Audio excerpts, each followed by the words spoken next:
Hey there, it's Gary Parrish. Welcome back to the CBS Sports Eye on College Basketball podcast, where we sometimes discuss camel fighting dodo birds.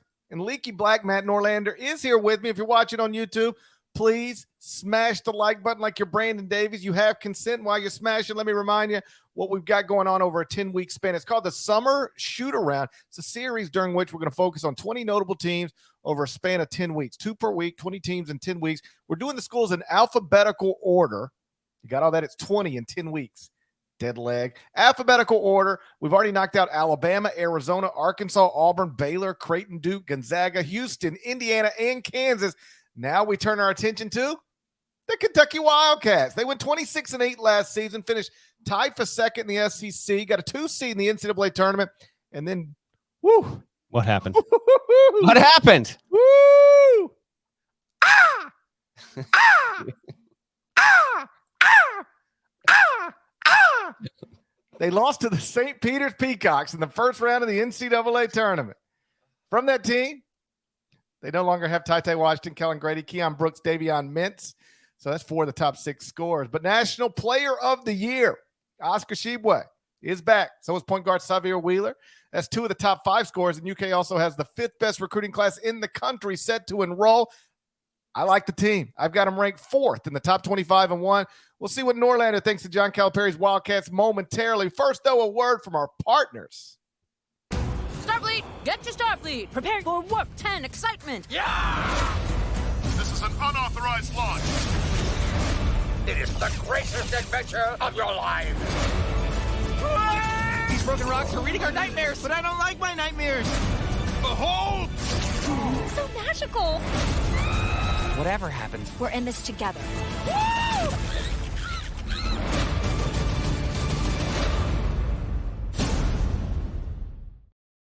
You surprised my Peacock impersonation held up all these months later? You know what? That's bad on me. I should have seen that coming. The last time you did the impression on the pod with me, at least, was when I was dying in South Carolina. My internet was horrendous. I enjoyed it. I wanted to enjoy it so much more than I was able to in that moment. So that was good. Now, did you practice that, or was that improv right there? Did you know that was coming? Oh, I did not.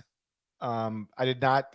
That was spontaneous. Okay. That was a spontaneous Peacock impersonation. But I will tell you, I practice it all the time. Oh, okay. You just look in the mirror.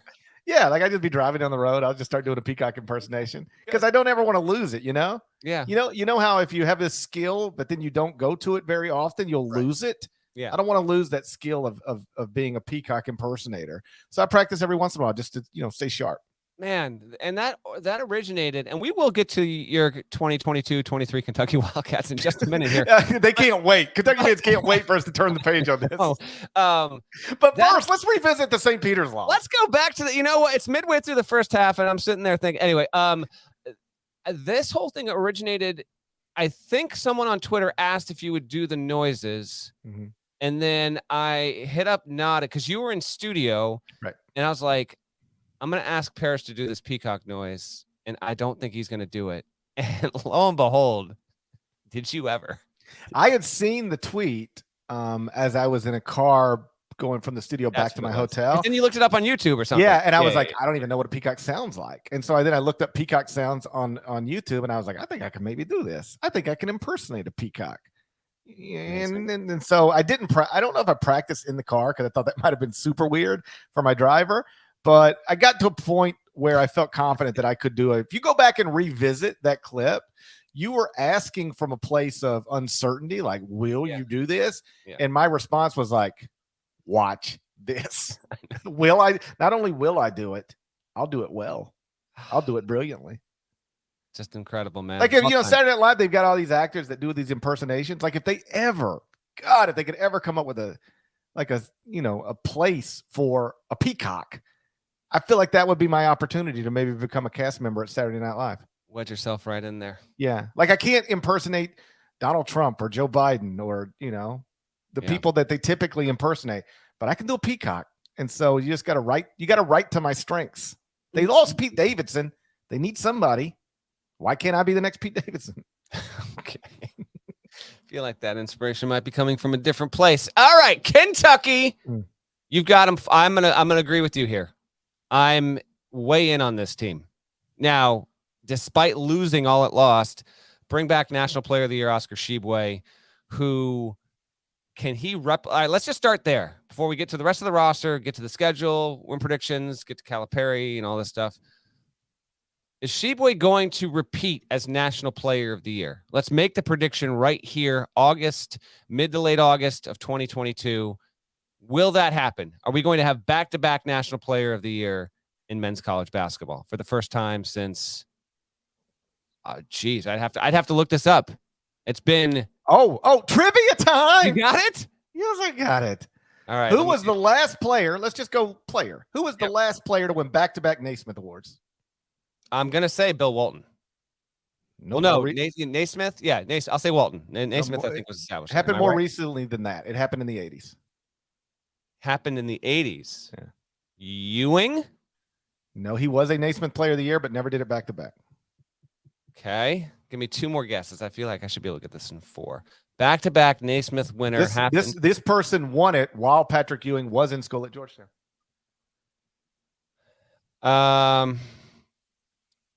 I don't feel like Olajuwon did this, so I'm not going to officially log him as a vote just yet. So we're looking early 80s, and we're thinking about the most prominent teams, most prominent players. I don't think Jordan did this. He wasn't even the best player as a freshman at Carolina. Jordan was a Naismith Player of the Year. But not back-to-back. No. Yeah. It was while you... All right, Olajuwon will be guess 3. I don't think that's it, though. Olajuwon was never a Naismith Player of the Year. Okay. How angry am I going to be at not getting this? Well, I mean, you'll know it, but it would not have automatic.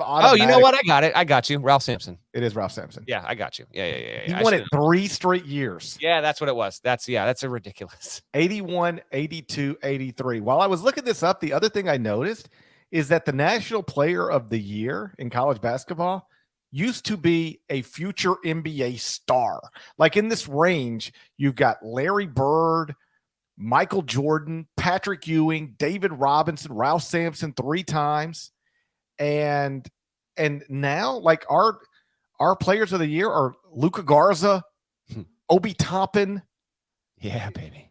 Frank Mason. Yes. Frank Kaminsky.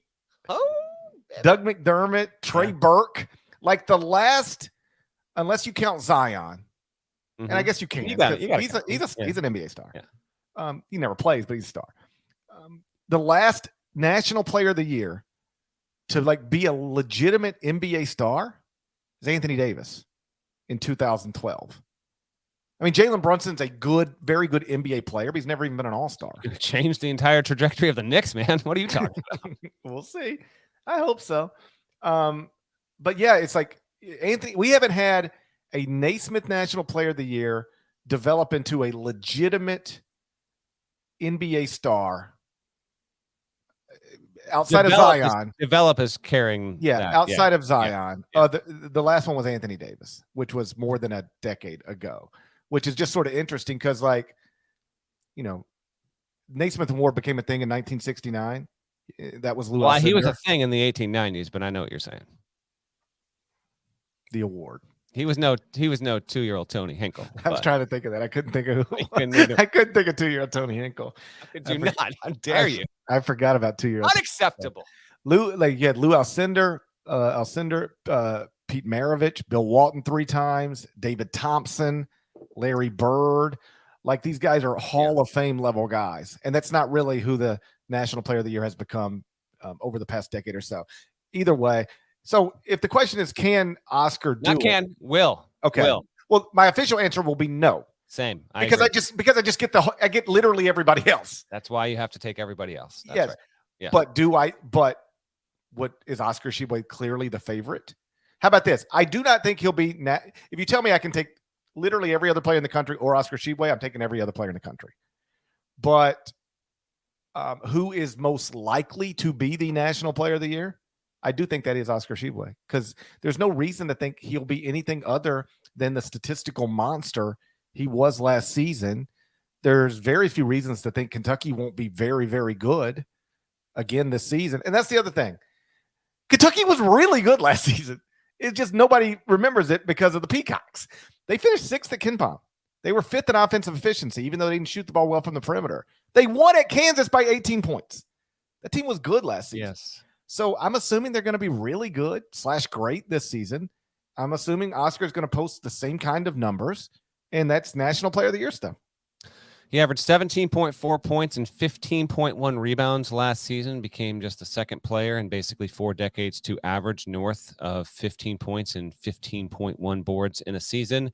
I expect him to duplicate that. Now it's hard. 15 boards in a game in a 40-minute game is hard, but Tshiebwe is an absolute monster. We are in the process of completing our Candid Coaches series, and one of the questions we ask every single year, so it will be on the board again this season, is who do you think the best player in the country will be?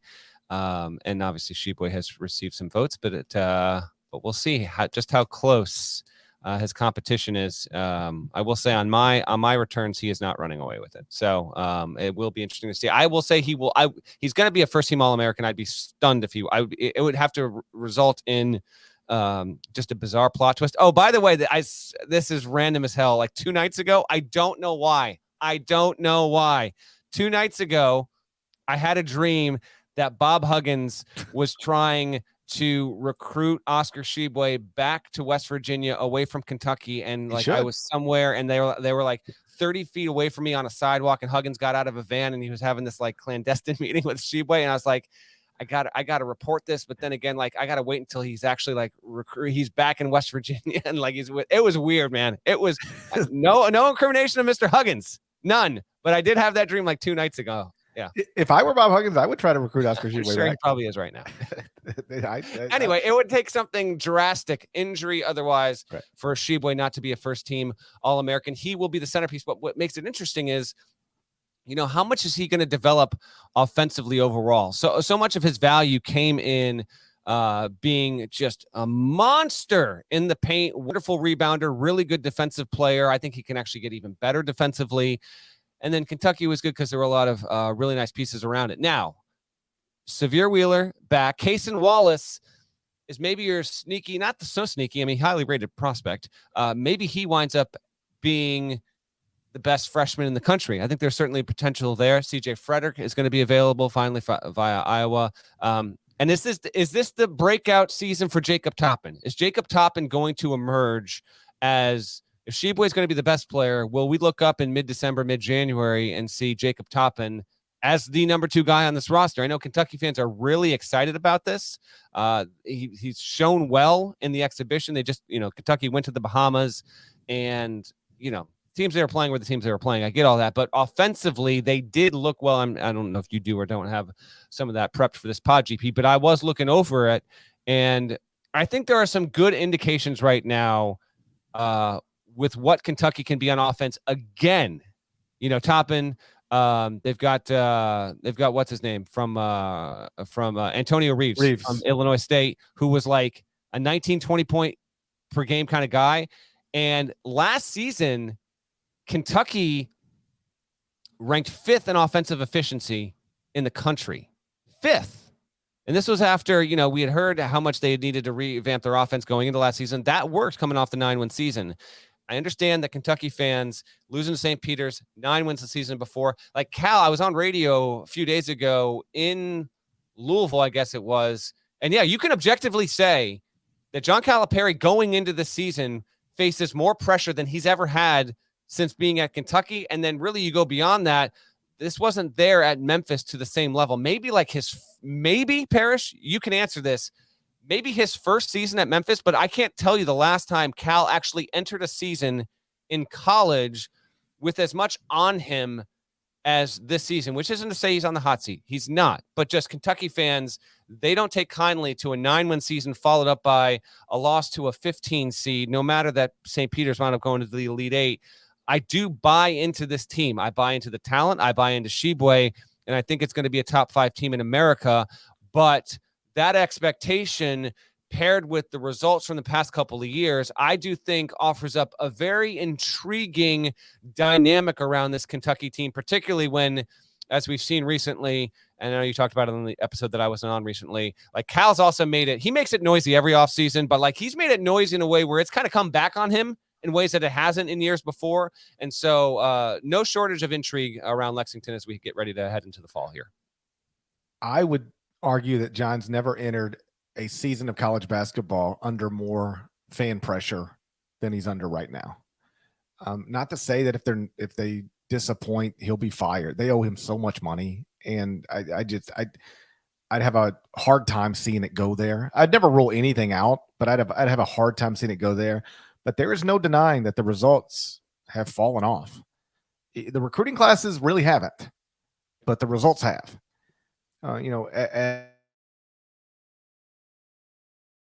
Because like people remember how it in Memphis those last 4 years, where it was like Elite Eight, title game, or it was like Elite Eight, title game, Sweet 16, something like that. They won more games in that 4-year period than any team in the history of college basketball. I believe that was true until they had to vacate 2008. But before that, it was, I want to say one NCAA tournament win and one. Is this guy worth the money we're paying him? Or is this guy, ever going to get this back where it's going? But it wasn't like, and if he doesn't, we might be time to, because at Memphis, it was kind of understood. You can't do better than this guy. And whereas at Kentucky, they think they can have whoever they want. And so he's under real job pressure right now because, again, the results have fallen off. He went to the Final Four in his second year at Kentucky. First team was the John Wall, DeMarcus Cousins team that was, probably should have won the national championship. They lose to Bob Huggins in the Elite Eight.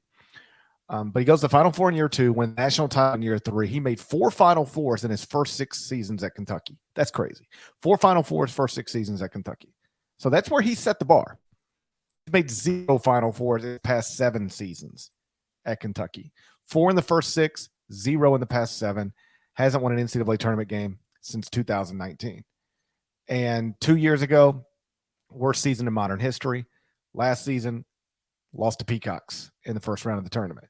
He's under real job pressure. And I think the incident, to the extent that it's an incident, that he had with Mark Stoops, the football coach there, sort of underlines that. It is impossible. It would have been impossible 5 years ago to think John Calipari could say anything. The football coach at Kentucky might feel disrespected, speak up against John Calipari, and Kentucky fans would side with the football coach. That would have been impossible to imagine not too long ago. But that actually just happened. And again, the football coach came out of it stronger than the basketball coach. The basketball coach, John Calipari, how about this? John Calipari said, I called Mark Stoops. He didn't answer. Haven't heard back from him. I'll try to call again. There was a time where if John Calipari called your phone, you answer. Calipari suddenly transformed himself into the role of a reporter. I don't know if this coach is going to pick up right now. Maybe I'll try it tomorrow. Now he can't get his football coach to call him back. Think about that. That's where we're at. And oh, by the way, can't snap his fingers and get a new practice facility done. Which, by the way, you've been at that practice facility. Like, and not to say that like it couldn't use a little upgrade. I get all that. I get the recruiting wars. Mm-hmm. Come on, man. Kentucky's not hurting for practice facility amenities. Let's go. Come on. But like there was, I bet you John thinks I should be, if I want a new practice facility, I should be able to get one. I bet he believes that. Yeah, for sure. Yes. Because he is, with few exceptions and possibly no exceptions, always been the most powerful person on whatever campus he's worked on. Yeah. And now it's like 1992. And now he can't get the AD to build him a practice facility. So he publicly, takes issue with that. It didn't really occur to me Mark Stoops would get bothered by what he said. I figured Mitch Barnhart would be bothered by what he said. But then Mark Stoops pops off, claps back at Cal. Barnhart, basically publicly criticizes Cal. And there's that's just a wild place for him to be. The place that he's at right now. I'll tell you this. I had a friend of his call me after I wrote the column about all this and said, more or less, I love John, but he should have left for UCLA. When that job opened, he should have left for UCLA because he's run his course at Kentucky. It's just now this will all be fine if he wins another national title, maybe even just goes back to a Final Four this year and he's got a team good enough to do it. But like this person is somebody John would call a friend, said he's run his course at Kentucky. They'll be fine as long as he keeps winning or starts winning again at a high level. But every not great season is going to be really, really hard for him at Kentucky going forward until he's no longer the Kentucky coach, which I kind of get. I don't think that means he should have left for UCLA, but I do think he's in a different place at Kentucky right now than he's ever been. The fan confidence in him is lower than it's ever been, even if he got a team that I think can very reasonably win the national championship. Fan confidence is not at a great place right now, which again is just not a normal place for him. Before we get to win totals and any other thoughts on the roster, let me ask you what got asked of me on that radio interview a few days ago. Is there anyone right now employed in, let me be distinct here, anyone right now in college basketball, so I'm not talking about like an NBA coach, that you would rather have coaching Kentucky right now than John Calipari? No, I think, well, I mean, like Bill Self. I'd rather have Bill Self. Okay. But like you can't get Bill Self. Bill Self's not going to leave Kansas for Kentucky. But yeah, I still think Self could handle it. I still think Cal is the best coach for Kentucky employed in college basketball right now. Maybe they're still the best coach for Kentucky, period, which just, let's reshape exactly what we're talking about here. Yes, multiple things can be true at once. I agree with you. Cal's never entered a season with more pressure on him at the college level, maybe ever, than this upcoming season. But if you really made Kentucky fans right here and right now say, okay, then you have to trade him. You don't get him as your coach anymore. Who are you bringing in? If forced with that, I don't know how many Kentucky fans would actually make that move because he's still getting it done at a pretty good level. Yes, there have been inconsistent results. I get all of that, but I'm not convinced that we're going to look up in 3-4 years and Kentucky's going to be cruising at the top of the sport. I still think that outcome is very possible, especially with NIL. I think that is, I'm just telling you, it's Kentucky and it's Cal. I'm not underestimating the future prospects of this program. Now, it makes for a fun copy and interesting discussion when Kentucky isn't exactly completely rolling. I get all that, but I don't know. I think Cal has been speaking out in part because he's also he's feeling himself and this team a bit, and I think he probably knows like he's got a pretty good team and a pretty good roster heading into this season. I think he's got a great team and a great roster heading into this season. But these two things can be true. Like if you really wanted to do a game of who would you trade for John Calipari right now, I mean, I think you can't actually do this, but Bill Self would be a reasonable answer. Honestly, Kentucky fans don't want to hear this, but Rick Pitino would be a reasonable answer. There's other guys as well. I guess what I would say this, these two things can both be true. It's possible there is no better coach for the Kentucky job, even right now, than John Calipari. I think I mostly agree with that. But there are plenty of coaches who wouldn't go 7 straight years at Kentucky with no Final Fours. And that's what he just did. Both those things can be true. I don't know how long that list is, Parrish. I hear you. Maybe he's the best guy for the job, but he has gone to 0 Final Fours in the past 7 years. And I think if you give any number of coaches those rosters he's had over the past 7 years, right, you get at least 1 Final Four in there. Reframe that. I don't have the answer, but since he got to Kentucky, who has as many Final Fours as him? Does anyone? I don't know if anyone does, actually. I think he still has more since he got to Kentucky than anyone. I'm pretty sure that's accurate. Yeah. 4 in the first 6 years. I mean, he set the bar really, really high. Yeah.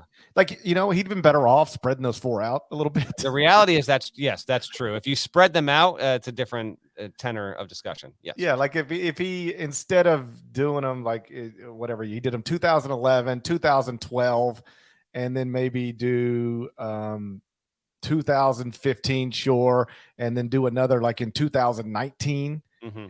It just sort of breaks it up a little bit. Like The problem isn't the number of Final Fours since he's been at Kentucky.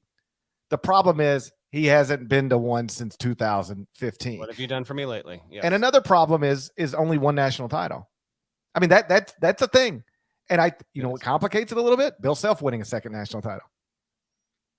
Yeah. He needs another national title. Well, he doesn't need it. He's going to live without another one. But why do you say that? Why does he need it? Why does he need it? Why do you say that exact phrase? Because if he doesn't get a second national title, part of his story will be how many number one recruiting classes does this guy have? Yeah. And only one national title? That's already part of his story. I agree. If I were to tweet right now, tweet it. John Calipari has really been amazing at Kentucky. Just left it like that. One of the tweet first. Tweet it, right? Do it. I'm not going to do it. No. I'm going to do it. I'm just going to do it right now because this podcast is okay. Okay, do this. I'm doing it.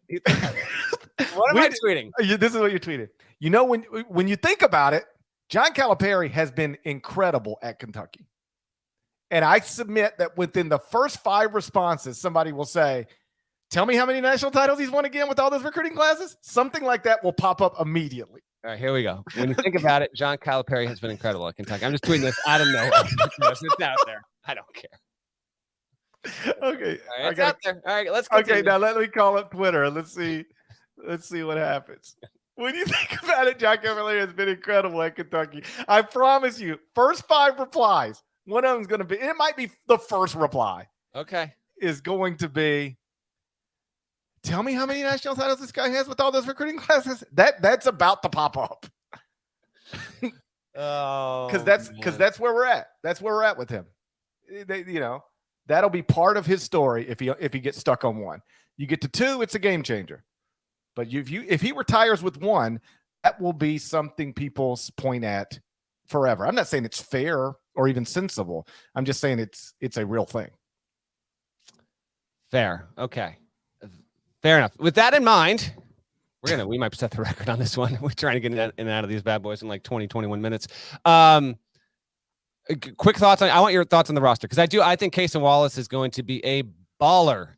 Wheeler, veteran, savvy, point guard, like it. Frederick, let's see if he can really add to the dynamism of this offense. And then Damian Collins is back. He's got a really good ceiling. I love the roster up and down, man. I really do. The schedule's interesting. We'll do win total, regular season, over under, and all that good stuff. But I know you're similar to me because you've got them top 5. But I like the size, the distribution of different kinds of players, positions, their strengths, and I think that this can again be a top 5 to 10 offense in the country.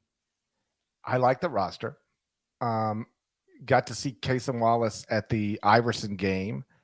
Spent a little bit of time with him. Seemed like an impressive young man. Obviously, a terrific player. He projects as a lottery level guy. Great perimeter defender. So if you go, I'm just throwing a starting lineup out there. Severe Wheeler, Cason Wallace, Chris Livingston. He's the other 5-star freshman, probable first-round pick. Jacob Toppin at the 4. Oscar at the 5. Like, that's obviously really good. It's got everything. Experienced players, NBA talent. The only thing that worries me about that lineup is that's where you're getting your best 5 players on the court. Is there enough shooting in that lineup? Wallace is not known as a shooter. Livingston is a okay shooter.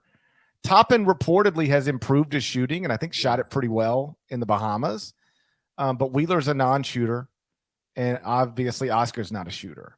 So the thing that I would be concerned about is that when I've got my best 5 players on the court, I don't have shooting on the court. But you do have Antonio Reeves on the bench. If he's, on the bench, he shot 39% from 3 last season at Illinois State. And you've got CJ Frederick on the bench. He shot 46.6% from 3 in 2 years at Iowa. So the roster does have shooting, but it's not likely to be in your starting lineup. And that makes me wonder, is your starting lineup fundamentally flawed? There's a case to be had there, and we could 6 weeks into the season, look back and say maybe you're onto something here. I'll bank on them having just enough, and then Tshiebwe's dominance maybe offsetting some of that. By the way, third tweet in. One ring with all those top recruiting classes, and UNC would have destroyed them had Kendall Marshall not broken his wrist. Most overrated coach in college basketball. That is the third reply. Shouts to Mike DeCourcy, who goes, too many don't think about it, though. But like, if I know anything, it's how people will reply to a John Calipari tweet on Twitter.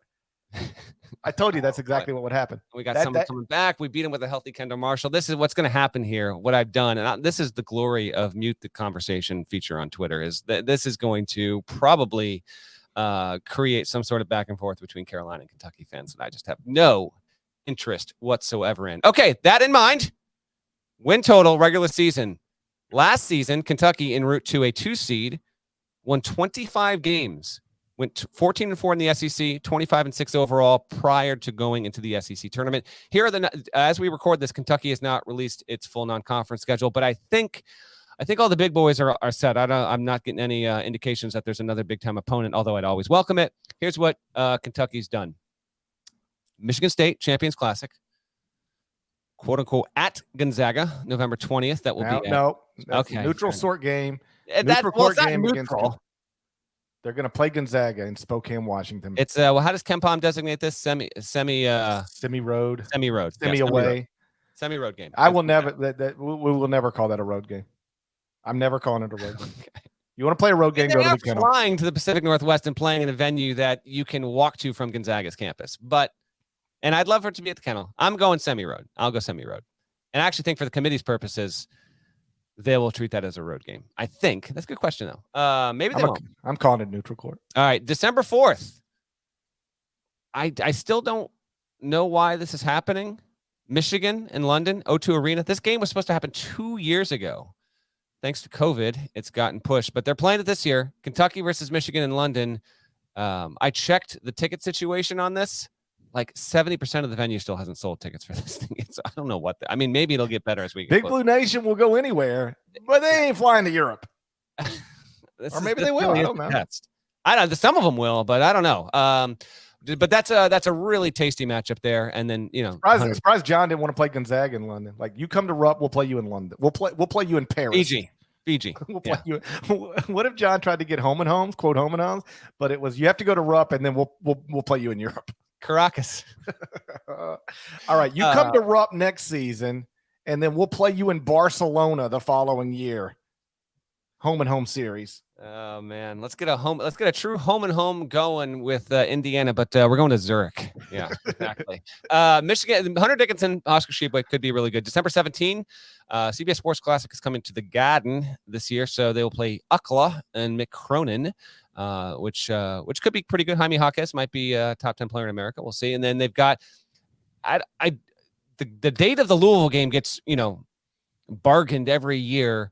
I never like it when it's on New Year's Eve. Now, it doesn't happen a ton, but it happens on occasion. It's a New Year's Eve. In fact, I'm pretty sure GP got shipped to this game on a New Year's Eve like 7 years ago. I'm pretty sure that. Am I remembering that correctly? Didn't that happen? I have been to a Kentucky Louisville game on New Year's Eve because I remember then driving back. One of my best buds was living in Nashville at the time, and I spent New Year's Eve in Nashville. I don't remember anything about the game. I just remember spending New Year's Eve in Nashville.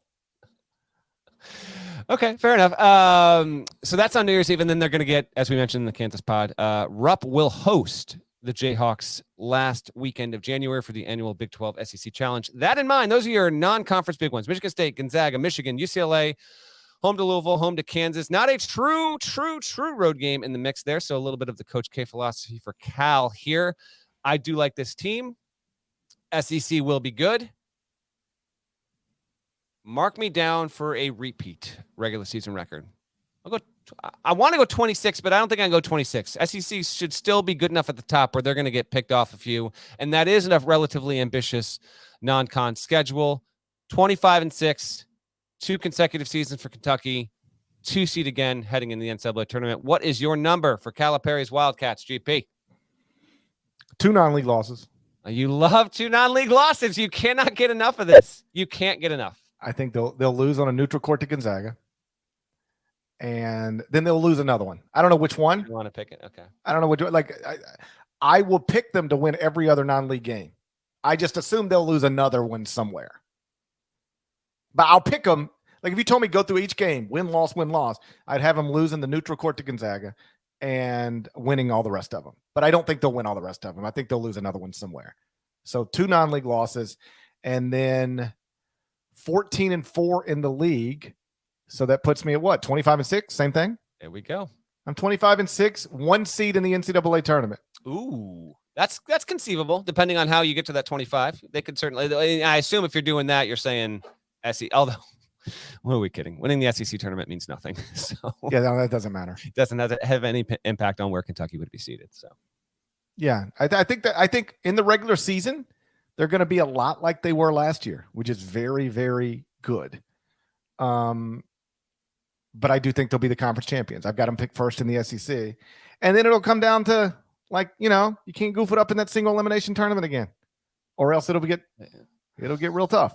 I mean, come on now. They need to avoid a MAC opponent at all costs. That's the real problematic thing. Oh, well, last thing for me. Cal said when they didn't want to play at Gonzaga that he went and looked back and Kentucky had not played a true road game in a venue under 7,000 people since the 70s. That's incorrect.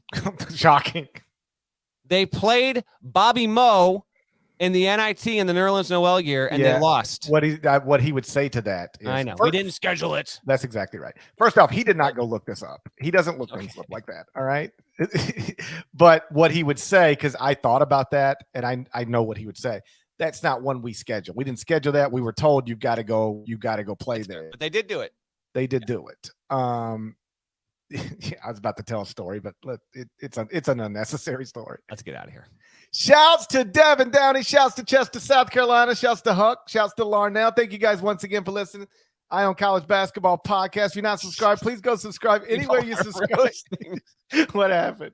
Just my mentions right now. I mean, it's exactly what you said it was going to be. So I didn't mean to interrupt you there. Just no, it's fine. I told you. The glory of this is people are going to listen to this podcast 2 days after we've done it. So they're going to go back and find the tweets. Amazing. That's why I love doing it. So no, I knew exactly what would happen if you did that. That is very, very predictable.